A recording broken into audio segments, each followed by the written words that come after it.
For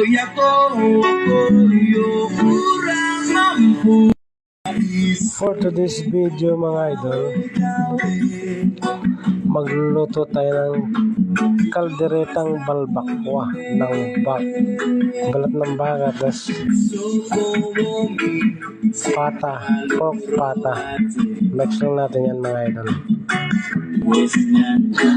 Yan, mabilisang hiwa lang mga idol.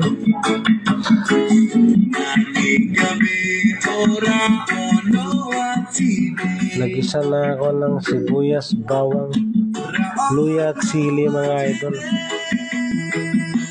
Nilagay na natin yung ating pinakawalan sa pressure cooker, balat ng baka.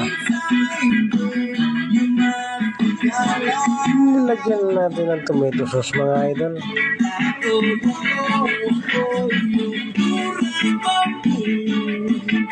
At minekos-mekos lang natin yan.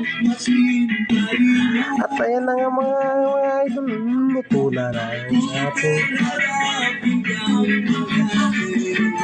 kalderetang balbakwa. Alright, thank you for watching.